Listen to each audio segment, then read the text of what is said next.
Welcome to the Afterthoughts Podcast. I'm happy to welcome you to welcome it. Yeah.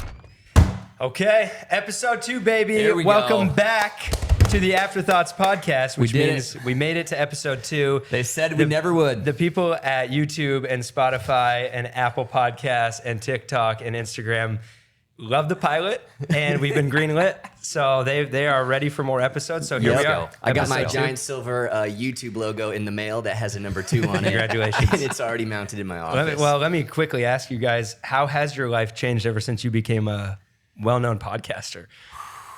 How has my life changed? Well, all my wife wants to talk about is the podcast. Yeah. She's obsessed Do with you it. have press outside your house now? A little bit? Yes. Yeah, Uh-huh. same. Mm-hmm. It's gone as viral as Charlie Bit Me.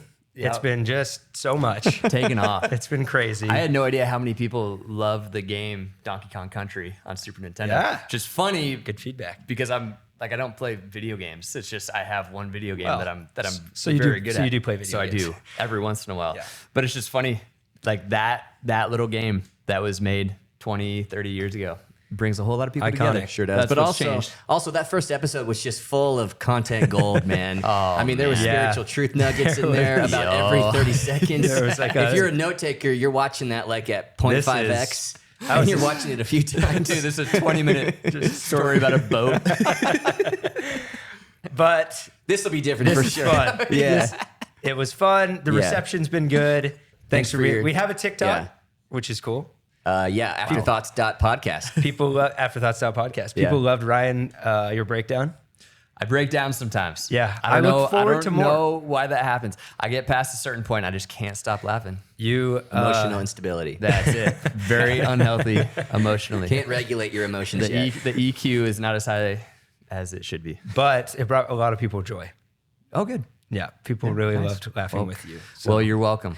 that's so fun. All right, we've got a lot going on here, but in the off chance that you're just watching episode 2 and you didn't see episode 1, I'm going to explain our podcast. There's no way that happened, but Afterthoughts, where we talk about... There's a way that happens. Yeah, but nobody's going to probably have found just episode 2. It's just the internet. That seems unlikely to me. Okay, here we go. Jeez. Okay. The podcast. It's just funny because it's like so many videos on YouTube. And there's not like a No, I'm saying it's unlikely that someone wanders across our YouTube or Spotify in the second episode and didn't see the first. Okay. That's But I'm great. still going to give a refresher. I'm still going to give a refresher. That's fine.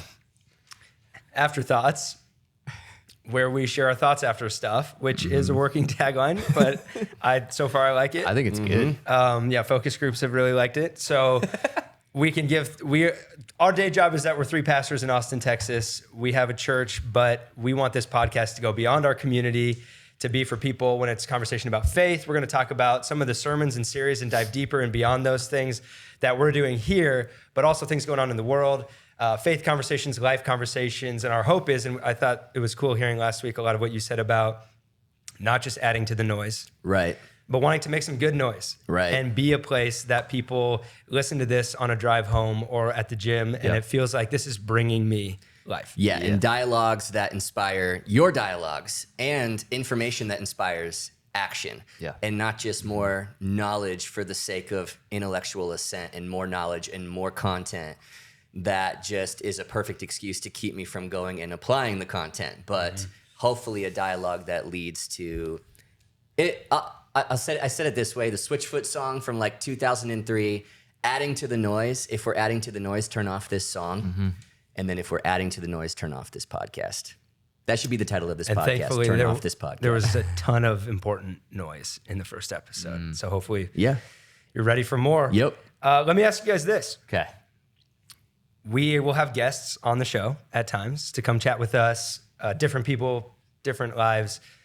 If you could have any person in the world, they have to be alive right now. Let's be realistic. Can't be George Washington.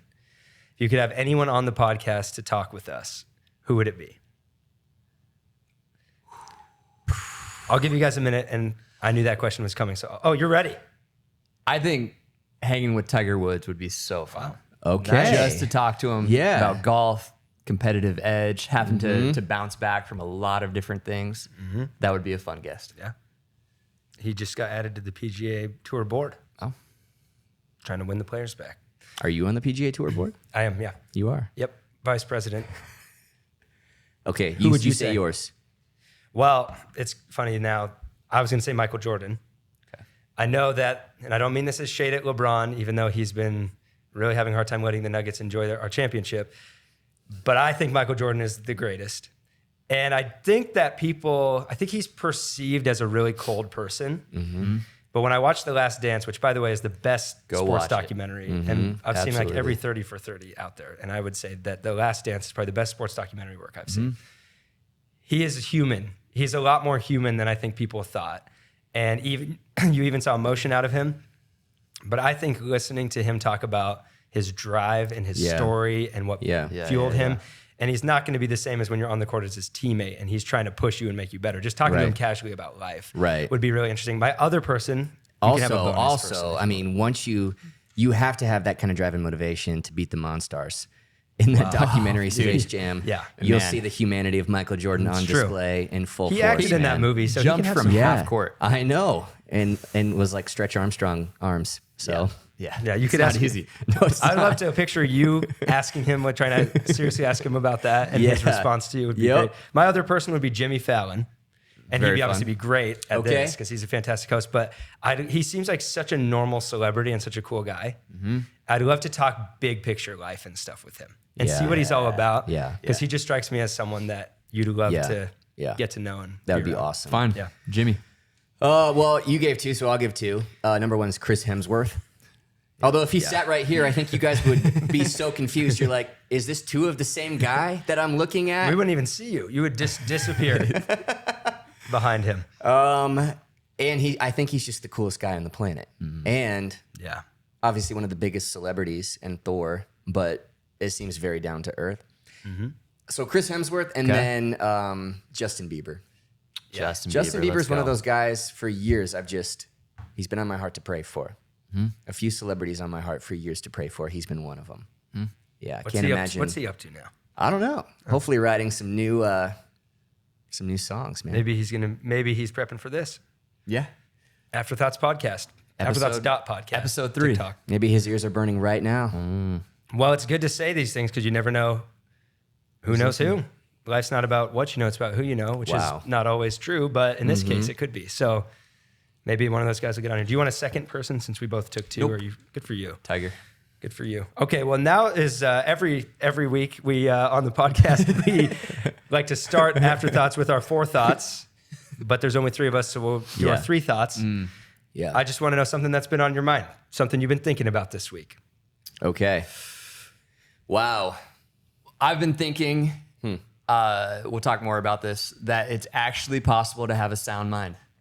That's not something that we just talk about like a pipe dream, but you can actually make sound decisions that lead to having a sound mind. We are in the middle of getting ready for a master class called Brainstorm, How to Have a Sound Mind. So that's why I've been thinking about it a ton. Cool. But yeah, I think my whole life I've always just thought like, maybe one day, or that's very like out there. But we can take steps. We're not going to get it right all the time, but we can take significant steps today to have a sound mind. Nice. That's really good. Okay, I had a different thought, but that just made me think of a brand new one. Wow. That I actually merge the 2 together somehow. Did you say you're brainstorming a new thought? I am right now. So this is fresh. Powerful. This is raw. This is organic. Wow. This is incredibly authentic right now. Authentic. Yeah, I'm gonna be very vulnerable. Not really. But I think what makes a sound mind more approachable and less of a pipe dream and more of like something that's actually achievable is when you start thinking of things like anxiety or stress or pressure, not as things that you need to completely eliminate 100%. But if you think of those on a scale of like 0 to 10, if you're at like a 7 or 8 on anxiety, when you tell that person your goal is to just 0 anxiety, you want none, all of a sudden that's not doable. But if you actually tell that person, hey, your goal's like a 2 to 3. Yeah. you actually want a little bit of stress. Right. You want a little bit of pressure. You want a little bit of anxiety. It's the people when they have zero. Like that's how you end up in jail. Yeah. That's people who die earlier than they should because they don't worry about anything and there's consequences to nothing. So like when you rework that in your brain and you start thinking, hey, I'm just trying to get a healthy level of these things, not completely destroy them out of my mind. That's then so all of a good. sudden it's attainable and doable. I took a class on taking tests back in high school. And the only thing I remember from the class was they showed Shaq's free throw percentage in different games. Yeah. And there was a bell curve to it. And on one side, he wasn't very good when there was no pressure in the game. And on the other side of the bell curve, he wasn't very good when it was like game 7 of the NBA finals. Yeah. But when there was just the right amount of pressure, Yeah. his free throw percentage was at its highest. And I've always remember that, like, you do want a little bit of stress. It keeps you focused. It keeps you going. It's just you don't want that to become debilitating. Well, even in physics, pressure creates power. Pressure, a little bit of stress makes human beings do amazing things. Keeps you paying the bills. It keeps you raising your kids well. It keeps you running after your dreams. It's actually a good thing. So when you reframe it of, I don't need to get rid of this, I need the healthy amount, then that's actually doable. We should talk about that in Brainstorm. Write it down, Jacob. A lot of people are looking for any way to escape Right. all of it, And that's which not is a the human answer. experience. Right. And then you're no longer actually experiencing important things. That's good. Yeah. Okay. Well, I was in a very different direction. Take you in a different direction, Yeah, man. man. What's your thought? Especially for the people who didn't Well, see episode 1. Yeah. But they're just here for this Wow, one. these guys are Impossible. wise. Doug. So I was just curious why Elon Musk changed Twitter to be called X. And I'm not an anti-Elon Musk guy. A lot of people hate on Elon Musk. I think he's a genius, and I've listened to some things he said. I feel kind of bad for him, which sounds weird to say for the richest person in the world, but when he's talked about how his brain never stops, and he wouldn't wish that on anybody else. And like, he lives in a very unique world, but not really a creative name.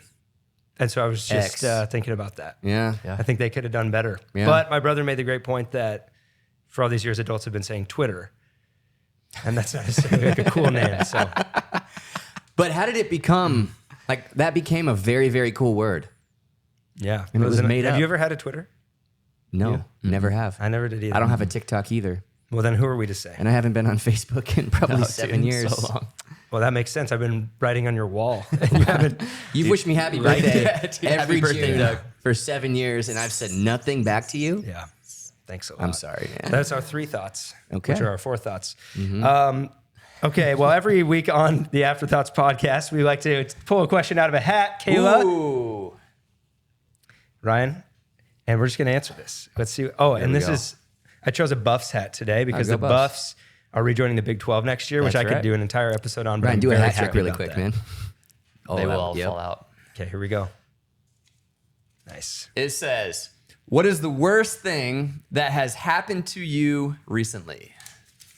Wow. It's a pessimistic question, isn't it? Yeah. Who submitted that? Okay, I'll go. It has been the stomach flu season in the Wekenman house. Nice. Nice. Um, Fun. Which, what an opportunity to build character, you know, that's if good. you're me. Consider So, it pure joy. yes, I feel like I'm more mature and complete, lacking less than before. Reference James 1.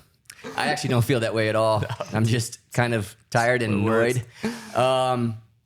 So about a week ago, I went to wake Kinsley up. Kinsley's my 2-year-old little girl, and wake her up around 6:45 in the morning for breakfast, and she's kind of like half asleep, and I wake up at 6:43. So I've been awake just for. I hardly ever get to sleep in that late. I know that sounds crazy. I just can't sleep in anymore. So if you get me to 6:43, that means I was in good. some deep REM sleep, and I was. And you ever come out of deep sleep and you're just like, this is going to take me about Hard to 3 come hours back. to wake up. Oh, yeah. So that was me, 2 minutes awake. I go get Kinsley. I take her out of her crib, and she's so sweet and so cute. She says, "Daddy, I throw up." And I said, "Kinsley," I checked her bed. There's no throw up. I'm like, "No, you didn't, sweetie. You're good." She's, "Daddy, I throw up." And she had thrown up 2 nights ago. And I said, No, that was a couple of nights ago. Don't you remember? She goes, "Daddy." And she was trying to tell me I have to throw up. And I am holding her like this, literally like this. Oh, no. And as I'm talking to her, my mouth's open. And then she looks at me with shock in her eyes and horror in her eyes because she knows what's about to happen. And then she just projectile vomits straight into my face. And probably 25% of it just shot straight down my throat. And now I'm standing there holding Kinsley, and I just woke up. And I'm like, what do I do? Oh my, like, it was such indecision. Do I put her back in her crib? Question, but what kind of throw up are we? What did she throw up into your mouth? Everyone just turns it off. It was whatever dinner was from the night before, so probably chicken nuggets, I'm guessing. Good. And I was like, what do I do? What do I do? What do I do? Well, she doesn't have any throw up in her bed, so I'm not going to put her in her bed because then I have to wash all the sheets. But I can't put her on the carpet because then I have to clean the carpet. Do I go put her in the tub? But then she's going to be cold, and I don't want her to be. And then she throws up again as I'm thinking about it. So all that to say, bring her to the tub, get her cleaned up. We do all the sheets. I go take a shower. You didn't throw up? I didn't throw up. That's amazing. Yeah. I would have thrown up immediately, I think. And then I change, put on new clothes, and then she's on the couch downstairs, and she's like this tiny little thing on this huge couch, just sitting there with like an ice pack on her head and a blanket right here. And I'm like, sweetie, are you okay? And I get down really close to her, and then she just projectile again.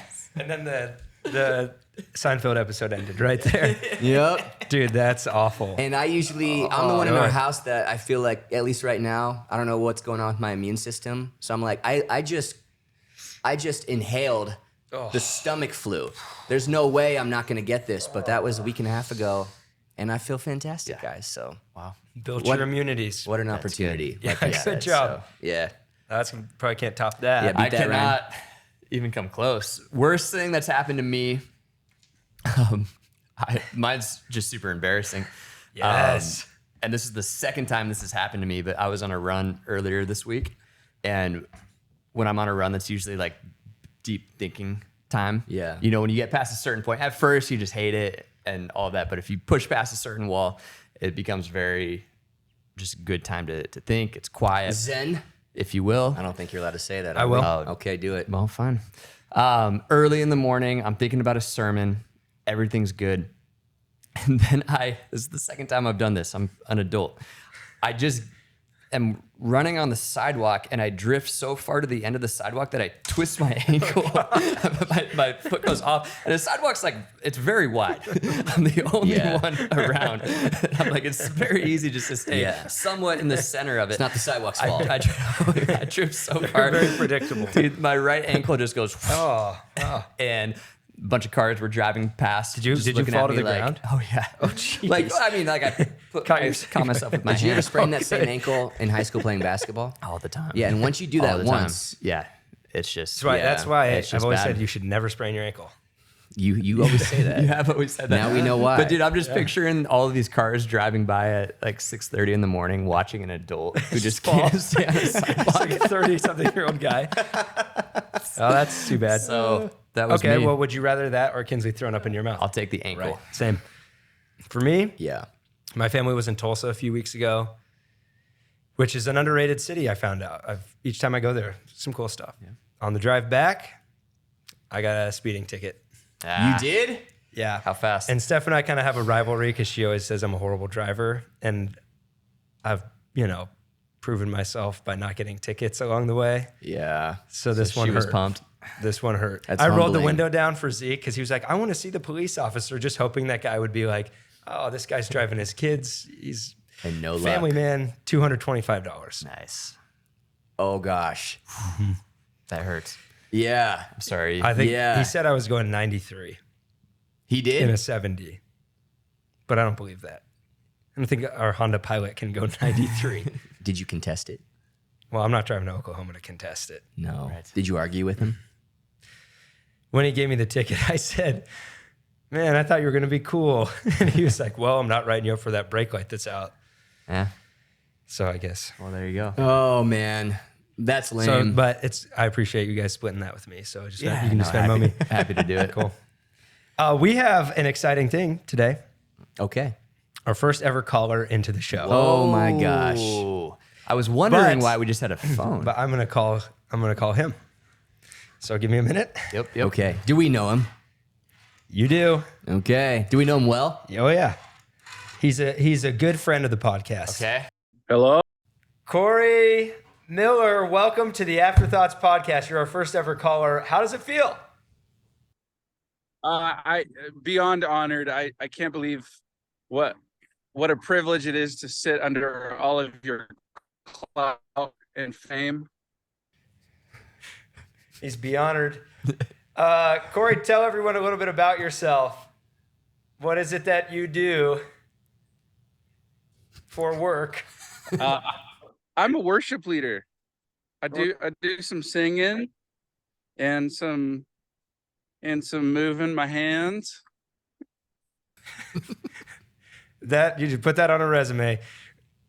Kory is part of Red Rocks Worship. He's one of the worship leaders up in Denver. He writes a ton of music, and he's belittling his talents right now, but you'd be shocked to know he's actually a very talented person and a great friend of ours who we hope to have sitting here at this table. Kory, what's your greatest hope for this podcast? My greatest hope, just for the whole podcast. Yeah. Yeah, man. As an investor, what are you hoping to see? As an investor, I'm hoping to see return. No, I hope that people hear some truth and then apply it to their life. You know. Well said. Well said. Hear some truth and apply it to their life. Wow, that's the most serious answer I've ever heard him give. Appreciate that, Kory. Well done, Kory. Do you want to tell us anything? You want to tell us about your album in case anybody wants to listen to here it? we go. Oh man, yeah, I love our new album. It's called Ascend. It is fully out, and the songs were written firstly for our church, and then secondly for the church. But yeah, it's just songs that remind all of us who God is and who we are because of Him. And yeah, I'm really proud of it. I'm really excited that it's out. So go listen. Ascend on iTunes, 99 cents per song, or what's the full album cost? You can get 45 seconds of each song for free if you don't want to spend the That's $1.29. right. I just do Michael 45 Scott. seconds of good plans over and over. I don't need the whole thing. I just need a taste. Shuffle a preview, and then you're Kory, good. you seem pretty sure of yourself about this whole music thing, so why don't you write us an Afterthoughts jingle that we could think about using for the show? Oh yeah, I'm ready. Are you ready for it right now? Oh, we'd love to hear it.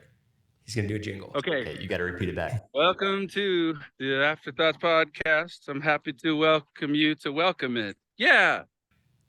Welcome to the Afterthoughts Podcast. I'm happy. Yeah. All right, we'll keep working at that. We'll keep working at that, Kory. And we want to thank you for being on the show. Do you have anything else you want to say? Any more encouragement you want to give us? Any more, just positive things you can say for the podcast? I actually do. Here's what I'll say. You three, I'm sure you'll have more people join as it goes along, but you three have each uniquely incredible gifts of saying really hard things in ways that make it really easy to understand. Ethan, you make people laugh at the hardest things in their life. It's really cool. It's a legitimate gift on your life. Ryan, you know how to sit in the tension of going to the depths with somebody and then finding ways to bring them back up. It's incredible. Doug, you are an incredible creative, and you're also highly logical. So all three of you have done an incredible job of helping me get through the hardest times of my life. So I'm just really excited that people get to listen to the three of you just talk about the Lord, talk about wisdom, talk about like practically how to live as a Jesus follower. So I know you're probably looking for a joke, but I legitimately love how you guys pastor, and I'm excited for people to experience that. He said that. What'd he say? He said that I'm really good at making people laugh. He's really grateful for my humor. It was just beautiful what he said. So, Kory, thank you so much. for being on the Afterthoughts podcast. We'll get you down here in person. And next time, would love to hear you say something encouraging to Doug and Ryan. All right, man. Love you, dude. Thank you. Love you guys. Bye. Well, that was heartening from Kory. Let's talk about Pendulum. Did you say that was heartening? Yeah. Like the opposite of disheartening. Yeah, that's a I word. love it. I love it. This is heartening. Well, Kory, he had some stuff to say, but you are going to like it. That's right. We just finished a series here called Pendulum that, in my opinion, was probably a top 3 series that we've done in terms of the magnitude of some of the conversation we entered into, the importance to people, and some of the things we navigate. A lot of times, conversations that are easy to avoid. Yeah. It got heavy in a hurry. Really we did. didn't even expect Yeah. that. And then all of a sudden Yeah. we were just asking the biggest questions. Well, that people right ask away. about God. This series idea has been around for a couple of years, and we finally just walked through it. But let's hear a little bit of, you were the one who kind of came up with the idea of where it came from and why you were so passionate to walk people into this concept. Yeah, absolutely. That life is complicated, and so is faith, and so is God. And oftentimes we can throw easy half-truth, extreme answers or cliches onto very complicated situations, and sometimes even do it a disservice. But Jesus said the truth will set you free. It was Spurgeon who once said, the truth is oftentimes found in the tension. And embracing the mystery of the middle and standing in between two things that seem to contradict each other in our dimension, but then trusting they go together in God's dimension. And so we talked about grace and truth. And usually you feel like, man, today or this week or this year, I'm majoring a little bit more on grace and I'm minoring on truth, or vice versa. But Jesus came in the fullness of both at the exact same time. So how is that possible? And I even think of grace and truth and this idea of being tethered to tension, and what does this posture look like? The cross, like this is what leaders do, embracing the messiness of the middle sometimes. And like even asking hard questions like, is God sovereign over everything, or does humanity have free will? And rather than saying you Which have one to is it then? choose and pick either this or that, and whole, theological views for this or that, what if these are two dimensions that go together in God's? And can I trust and be okay with the fact that, first of all, there's a lot of answers to my tough questions here, but then there's a lot of things that I'll never fully understand this side of heaven. Yeah. Some things that, for some of the things we walked through, it's both of these things that meet. For some of them, there's something better than the two options you're given. Right. I thought of in Moneyball, when he's like, would you rather take one bullet to the head or 5 to the chest? And Jonah Hill's like, are those my only 2 options? That's how a lot of people's lives feel. So we walked through in this series, we talked about grace and truth. Yes. We talked about atheism and pantheism. We talked about free will, God's sovereignty. We talked about doubt and dogma, talking about pain, work and rest. Some really big topics in our lives, which I thought was awesome. Did you guys have more that you wanted to add in? Was there anything that you wish you could have talked more about, or something else that popped up during this series that you thought, man, I'd love to keep going on that pendulum topic? Oh, so many. Yeah, we could go and go and go. Are you saying like more topics or deeper dive? Yeah, more topics for sure, but also within those 5 weeks where there's some things that stuck out to you, or sermon content that you're like, man, I wish I could have included that. So I gave one called Atheism, Pantheism that I worked really hard on. It was a difficult, vulnerable one for me to wrestle with because I've found myself on both sides of that pendulum. One of the things I ran out of time for is, so if you're new to this, atheism, the idea that there is no God; pantheism, the idea that all is God. And when we all got saved years ago, there was an uprising of the movement towards atheism, where the church was asking, does God exist? One of the things we've seen is culture has really woken up to the reality, painting with broad strokes here, that there is something spiritual going on, which is amazing. The problem is we've swung the pendulum too far, in my opinion, over to what I would call pantheism, even though that may not be the correct umbrella term for that. But what I ran out of time to say is, and the point I really want to make clear over here is, just because something is spiritual doesn't necessarily mean that it's good. Right. And like an elementary reading of the Gospels will lead you to that conclusion. Like Jesus came face to face with spirits that weren't good all the time, constantly. And so Saul consulted a witch in the Old Testament. The sorcerers in Pharaoh's courts, like they made sticks turned into snakes. You know what I mean? Yeah, and it worked. It works. Thinking about the fact that it works. So what's going on there? Right. Right. And so especially in a city like Austin, probably wherever you're watching this from, like as pastors, we always feel that that desire to help people see like, hey, don't be too quick to call everything that's spiritual good. Yeah. And I know I just opened up a whole box. We could do a whole episode on that, but that's what I wanted to get into more. I think it's important to just sort of step back and observe and be honest about the fact that humanity, we are like a people of pendulum swings.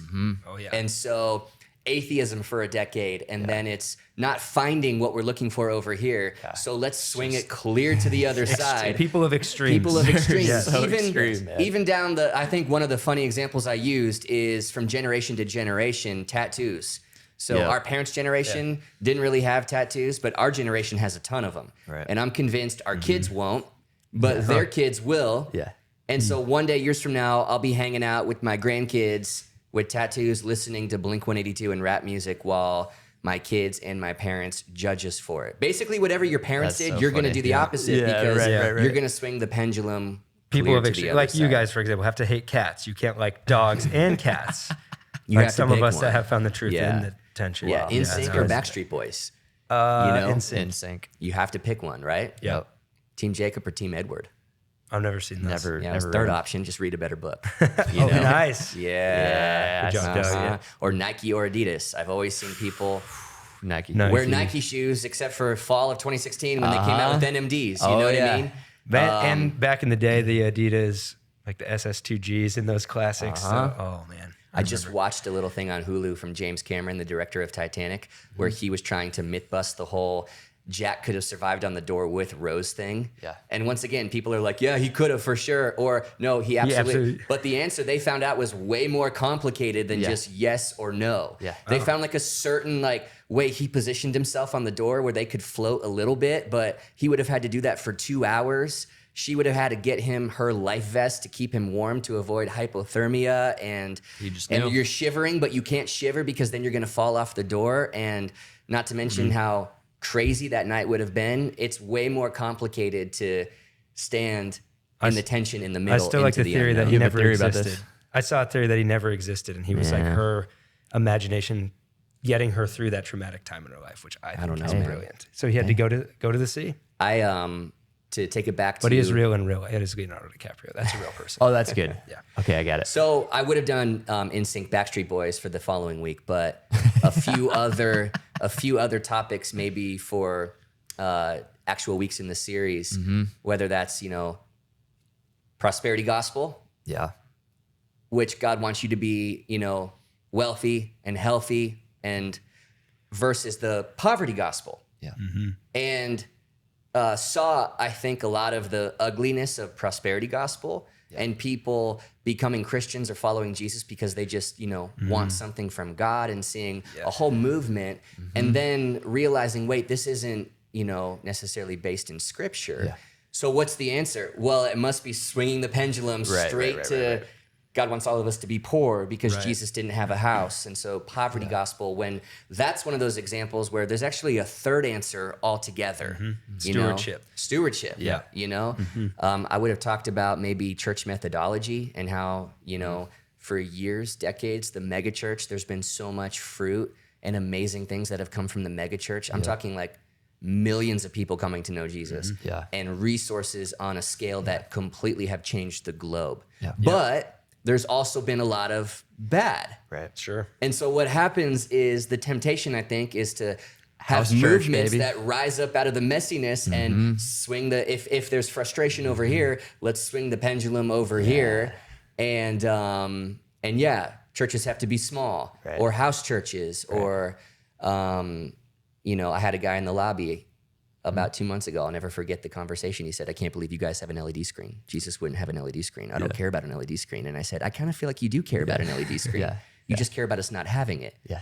It's a method. Yeah. You know, the message is what's sacred. That's right. The method will change decade to decade. The method is whatever makes heaven more crowded. Right. Like to get the message to people. So the idea, I think, how do you get pendulum awareness? Yeah. And I think humility is the number one answer to that question of slowing the pendulum and almost asking yourself, can you take a play from that playbook and a play from that playbook? The church methodology question. Can we build a small church with a lot of people? A church that still reaches as many people as possible who are desperately searching for something. And at the same time, everybody in the lobby is needed and known and seen and not lost in a crowd where we can gather in big, like in the tabernacle on the weekends in big crowds, and then throughout the week on weekdays around tables in small communities, you know? Yeah. I wonder if there's, good, it's Joshua 5 where Joshua is leading the Israelites to march around Jericho 7 times where they blow the trumpets and then the walls fall down and that whole thing. And in chapter 5, they run into an angel of the Lord who just so happens to be the commander of all of heaven's armies. Yeah. And Joshua has the audacity to ask the angel, are you for us or are you for them? Is it this or is it that? Yeah. And the angel answers him and says, I'm for God. The question is, are you for me? Here's a third option here. Yeah. But it's going to involve you standing in attention. Yeah. So good, Which man. is hard to do, especially in our culture where everything, I mean, politics are the perfect example, right? And things just get more and more extreme on the left and the right, more and more to where I think most people are like, can we all just like calm down a little bit and meet in the middle here? But the loudest voices are the ones that get heard. And it feels like it's just this culture of extremes. I thought about from a church standpoint, like charismatic and conservative. Yeah. And conservative, unfortunately, carries political connotations when people think of that. That maybe orthodox, or I don't know what the right word would be on that side. But for me, I probably grew up a little more on the conservative side and then experienced a lot on the more charismatic side. And some of that was great, but then some of that was damaging. Some of it was people that, you know, get out of step or think that this is something good that's spiritual and it's not, or speak for God. And I know in my life, I have swung that pendulum back to the other side sometimes too much, where someone tells me like, hey, I feel like God's speaking something to me that I want to share with you. And I'm just like, I don't trust it. And I don't want to be that way. And I feel that, I feel like for me, that's a personal pendulum that I battle between, because I know the power of the Holy Spirit. Sure. I've seen miracles with my own eyes. Right. But the weird thing about faith is there's times where I doubt that and just kind of think like, yeah, but that stuff's a little too crazy and people get too weird with that. So I just need to stay safe in my comfort zone. And then it's like the Holy Spirit taps me on the shoulder like, hey, no, you need to be free with what I'm going to do. Yeah. That's a pendulum for me that I think a lot of people have experienced in church backgrounds. Yeah, and with that humility that Doug was talking about, how do you also celebrate the churches on either side? For sure. Celebrate the mega church, celebrate the house church, celebrate the charismatic church, celebrate the conservative church, and learn to train yourself to see the good in that. And if heaven is getting more crowded, then to cheer that on. Yeah. Right. Which I think is one of the encouraging things about this city here in Austin, that I feel like maybe it's because it's a challenging city to be a church in. There is a huge presence of unity amongst churches. Yeah. I'm a part of some roundtables with pastors of very different churches than ours. Yeah. And there doesn't feel like competition. There doesn't feel like weirdness. It just feels like, man, let's give each other a hug. We're on the same team here. We're just trying to reach people and bring them to meet Jesus, who they're looking for. They may just not know it. It's crazy how mission unifies you. Mission, that's a great point. Yeah, mission around like because all these things are great arguments and debates and discussions, but they should unify us because of the one thing that Paul talked about that's top shelf, and it's the only thing that is, which is Christ crucified and resurrected.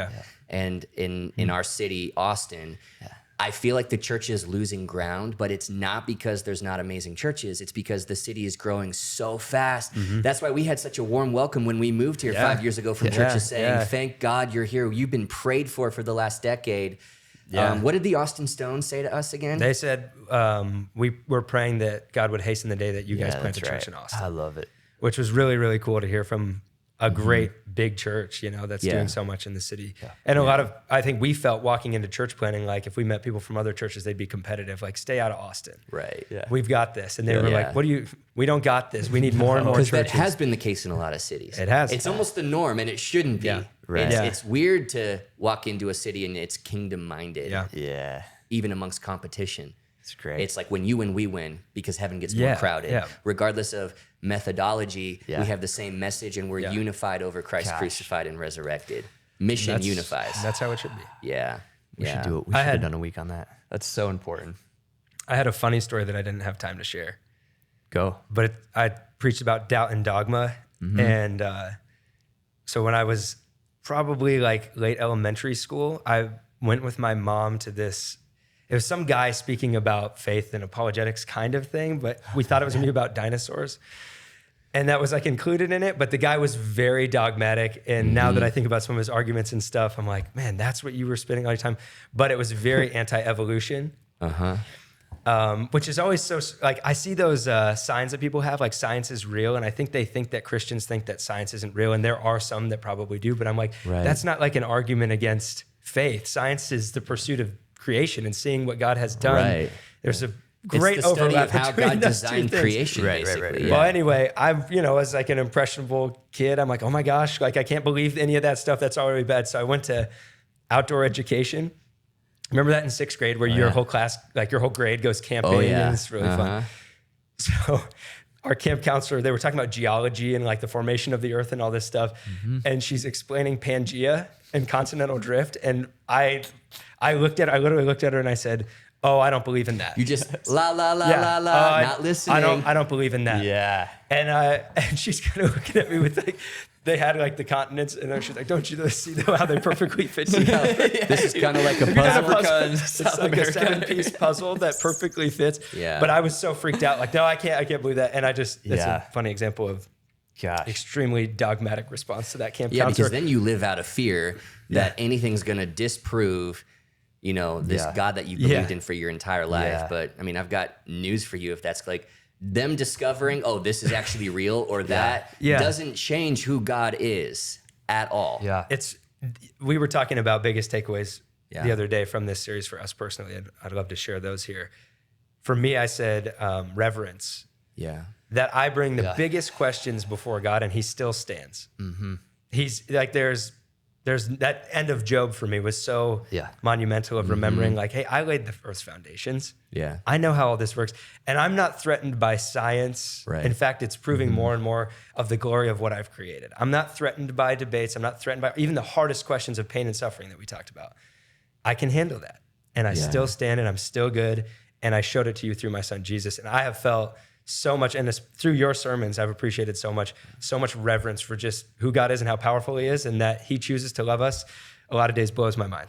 My AP chemistry teacher in high school, Mr. Ryan, I'll never forget we had a Friday fun day, and fun day in AP chemistry means you do like more chemistry, you know what I mean? But you just do chemistry that's not going to be on the AP test. And Mr. Ryan took 45 minutes just to kind of blow everybody's mind because he's just wicked smart.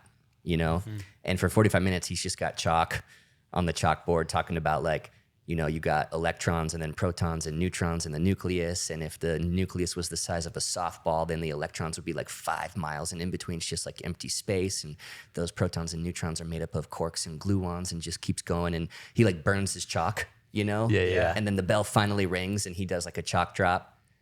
And then I'll never forget, this is public school. And he said, how anybody can see all of this and not believe there's a designer blows my mind. Wow. And then he just... In public school? In public school. And then he kind of smirked and said, that's all I have to say about that. I love Class dismissed. And from that moment, I was like, you shouldn't be afraid of science. Yeah. God's just like, go ahead and try to figure me out. Like, I think it's cute how much you guys are trying to figure me out. I'm all about it. Yeah. And you build a telescope big enough to discover these galaxies, and I got 100 million more beyond them as soon as you can build the next telescope, showing off my glory. That's clearly made it like you remembered that. Like I'll never forget it. Terms you just said that I've never heard of before. That's pretty cool. Yeah. That's awesome. I couldn't define them, but I remember he said it. So. I know a few of those words. Yeah. What are you walking away, takeaways on a personal level or more thoughts you had? I've got two. I very practically, work and rest is what's on my mind. Recency bias. But the momentum of the pendulum, that the reason we don't work well is because we don't rest well. That our rest is so like scrolling through social media and zoning out and binging a show. And then the next day we wonder why work isn't isn't working very well. And I just think that we've lost the art of really resting well. And so trying to implement that in my own life, but from a higher level, just the problem of the pendulum, that the pendulum, Albert Einstein once said, you can't fix a problem with the same mind that created it. Something like that. Yeah. Same consciousness that created it, same whatever. And the idea being, there was a mindset that got us on the pendulum in the first place. You can't use that same mindset to get yourself off of it. You have to think bigger. And so my prayer through this whole thing has just been, God, man, break the box that I put you in, because you don't belong there. And it's been working. I also love the breakdown of the rest week that you came up with. Oh, yeah. Dude, Maybe we can show that. So yeah. part. Yeah. Play the clip. That was really good. Now, I think on the other side of the pendulum, some of us are very good at resting.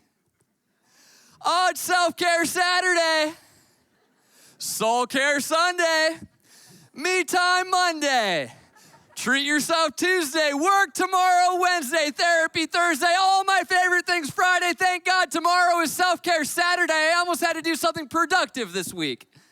That was therapeutic to say that. Yeah. Yeah. Any other pendulum thoughts? No, I hope and pray that it's made our minds bigger and our souls better for it. To try to explain things that for now we see in part and one day we'll see in full. But I think of just wrestling with my 4-year-old Will, and like, he can't take me. I got him, he's 4. yeah.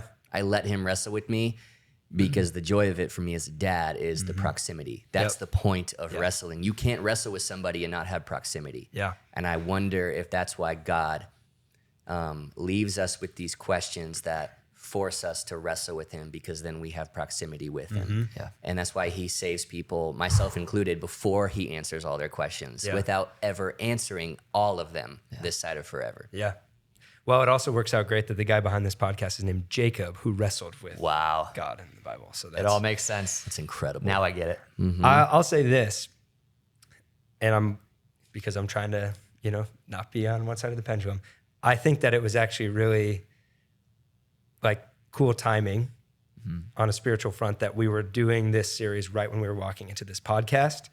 Because I think the heart behind this podcast is teaching people how to have conversation right in the middle. Yeah. There's so many people always asking the question, are these my only two options? Or can't both of those things have some truth to them, but we find a bridge together? Right. And we've said like a secret goal of ours, which isn't a secret now because we're saying it. Secrets out. Secrets out, is to build a church where we can't be pinned into a category. Right. Where people couldn't say, oh, you're just that type of church, or you're just that type of church. Right. But that we continue to push ourselves to be a church with wide open doors and be a small church with a lot of people, but with deep roots and growing people in their faith and handling tough questions and a far reach to people on the other side of the world and in our city.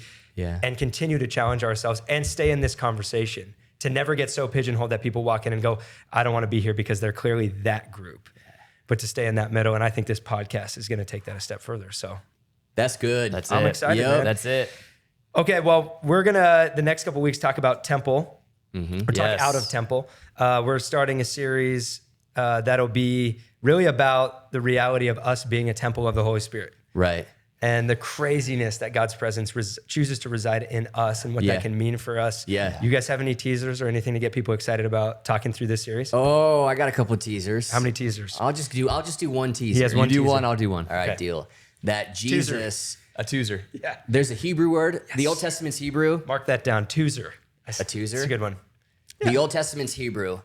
And there's a word in Hebrew that's nephesh. And it means basically soul or all of you, but it's threefold, which I just realized so is God. Mind, body, and spirit. And how Jesus understood all of you, like me as a soul, me as Doug Wekenman is mind, body, and spirit. And what I do to one of those things affects the other two things and vice versa. And specifically, I mean, that's important for all of those. I've never really heard much other than sexual purity, a church talk about your body On the as physical a temple, side. on a Yeah. physical side.